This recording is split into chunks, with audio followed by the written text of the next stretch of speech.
Hello and welcome to my channel. I'm Tiffany, a retired librarian turned homeschool mom, and in this video we're going to look at an interesting little film. This is Rodgers and Hammerstein's Cinderella. This is the 1990, I believe it's the 98 version. Double check the dates here. 97, sorry, wrong year. So this is the version with Whitney Houston and Brandy. Now Brandy was about 18 at this time.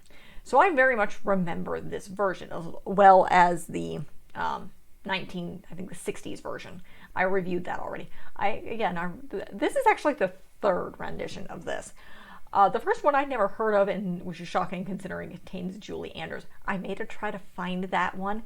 I reviewed the one that I remember from my childhood with a different actress. So be sure to check that one out. But we're looking at this one. Again, this came out in 1997, so I was, let's see, about 11. So I do remember this. I was a fan of the Brandy was in a TV show called Moesha at the time. I think I'm pronouncing that. It's been a very, very long time. But she's 18 in this. So the background with this is originally Whitney Houston was doing this and she was going to be Cinderella. But eventually, before it got off the ground, she became too old. So she saw Brandy and recommended her for the title role. But Brandy wouldn't do it unless Whitney Houston was the fairy godmother character. So, because Whitney Houston was her idol. So that was kind of a big thing. So I really enjoy this. It's definitely, obviously, it's Rodgers and Hammerstein's musical. Compared to the previous version that I already reviewed, there's several more songs in here from different Rodgers and Hammerstein's productions. So they throw in a couple of other songs in here. Let's see if I can find which ones they did. There's a couple. Let's see. But one of them is sung, let's see, you have the final song. There's like I said, there's like 4 or 5 songs that are Rodgers and Hammerstein songs, but they weren't in their original production. I'm guessing to make this longer because there's also more acting in here than I saw in the previous Cinderella. See if I can grab the one that I'm talking about. Both of these are from my library. So this is the one that I'm talking about. This is the one with Leslie Ann Warren as Cinderella. So, and this was back in the 60s, I believe. So it's very obvious. Again, I reviewed this one. It's very, very obvious it was done. It was a TV movie done in the 60s. So this again is also done for the Wonderful World of Disney. So they did this. Again, it's still very it's not played off of a real world. Say, compare this to the live action Cinderella that I've done. This is made to look like a cross between a television movie, not in the bad sense. They know what they're doing, but this is a musical. This is made to be a musical. It's not trying to be a live action thing in that sense. It's meant to mimic a Broadway musical, and that includes with the sets. So it's not made to look real in that sense. You're not disappearing into the story so much as you're disappearing into the music. That's the star of this Rodgers and Hammerstein's, most of them, musicals, as opposed to, I will probably cover some more just because I happen to like the sound of music, and that has some interesting history. We'll get to that at some point. I have an anniversary edition of that. And I love Julie Andrews. And yes, she will pop up again in the coming year. In 2023, I'm covering the Princess Diaries. So we'll get there. But back to this one. This actually has some interesting history with it. Besides, it's very, very good. It has Brandy. It has Whitney Houston, obviously. The other actors in this one is Jason Alexander, who was doing Seinfeld at the time he was filming. He plays Lionel, who's essentially he's looking after the prince. He's the one who does all the announcing. He's their assistant of sorts. Whoopi Goldberg is the queen. And yes, apparently her jewels in this are real. She ordered them. They were worth millions, possibly thousands of dollars. Yeah. And she paid for them herself. So And then you have Bernadette Peters, who plays the stepmother. She's very well known. I'm trying to think where else I've seen her besides in this. She's more Broadway. You have Vivian Cox, who is Calliope, who's another, she plays one of the stepsisters.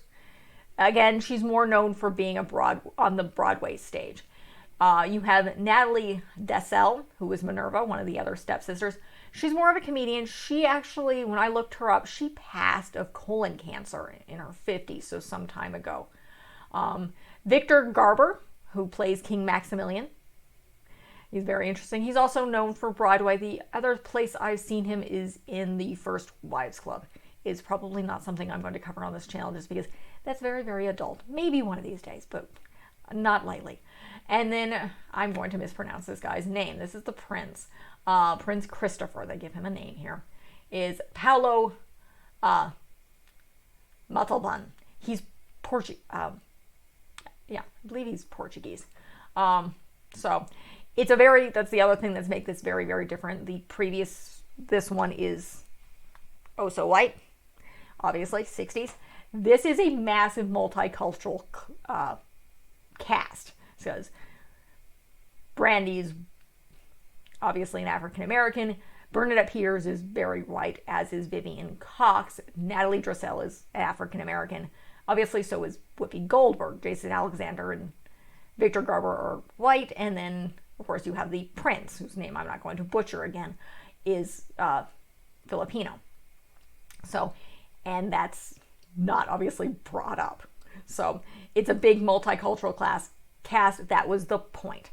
The other interesting thing about this, and this is something I've read somewhere else, there was a big article on this, and people always ask, why was there never a soundtrack to this? And at the time, apparently, because Brandy was 18 and she had an image that they wanted to upkeep, they thought it would ruin her image. So they never did it. I know Whitney Houston, before she died, they were planning on trying to do one. Obviously, Brandy is much, much older now.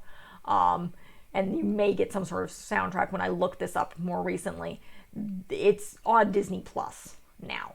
So she may be obviously more interested in trying to get some sort of album to this, because they did record everything. It was just 18-year-old Brandy's people didn't want to ruin her her reputation, possibly her music career.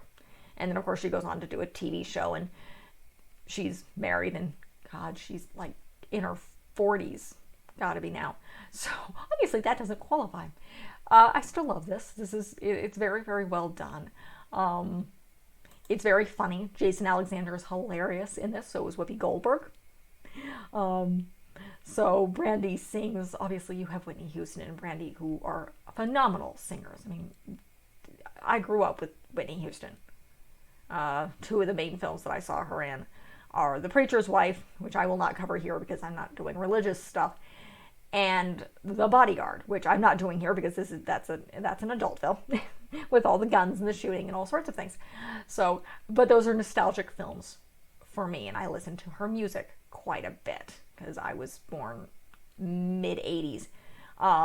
So this is definitely family friendly. Obviously, it's part of the wonderful world of Disney. It's family friendly. It's fun. You really do watch it for the music.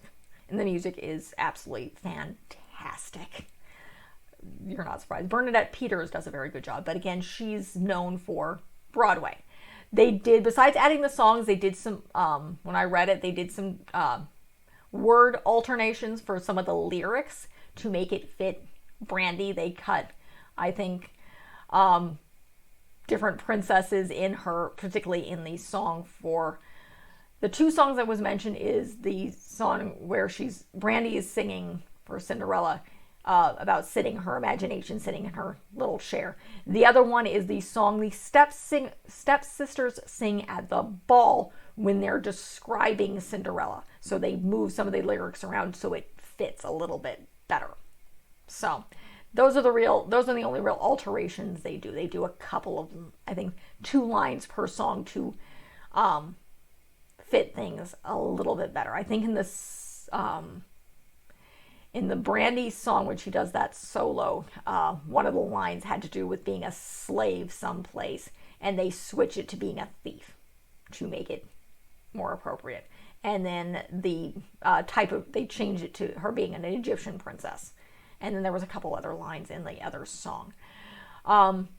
Again, it's fantastically done. The music is phenomenal, because of course it is. This is what these guys were known for. Brandy loved doing this. Cinderella is her favorite princess from what I was able to find out. And of course, Whitney Houston, who does all the magic, and it's definitely updated. This one, the sets are really, really bad. I'm not going to hide that. The sets are really, really bad. The music is really, really good. The sets are really, really bad. The sets are obviously much better and better done in this. The effects are better done because you had the technology. Again, you're taking something that was from the 60s to something from the 90s. The technology of what they were able to do was greatly advanced. And it still stands up. It stands up very, very well. So this is a fun family film, particularly if you're princess obsessed. I was very Cinderella. I love Cinderella stories to this day. So this is very fun. And again, I love the music. I'm going to stress the music. That's what you get. This is Rodgers and Hammerstein's musicals. That's what you're going in for. You're not going in for the sets. You're going in for that music. And everybody sings fantastically, including Jason Alexander. But he also does Broadway. So he's known to do Broadway as well. So that's it for this film review. If you like what you see, be sure to like and subscribe. I'm doing a bunch of Cinderella stuff. I have a whole bunch of princess stuff planned for early next year because I am covering the Princess Diaries. And it's, trying to think here, it's a 13 book, or maybe it's 12. It covers a couple of months. So I'm doing a bunch of princess stuff along with that. So that is planned. Obviously, when I'm doing this, I have a couple more Cinderella stories going on. This is coming out in September, so I'm doing a bunch of Cinderella stuff. From these two to a couple of other Cinderella stories, as well as books related to it. So be sure to like and subscribe to check those out. Check out the rest of what I've got. I do a lot of films. Some of them nostalgia for my time period. Some of them more updated. Most of them are family friendly unless they're historically based. So the other Whoopi Goldberg one I've done is not child friendly. It's The Color Purple. So that is not child friendly. However, I cover the book as well, and it is historical.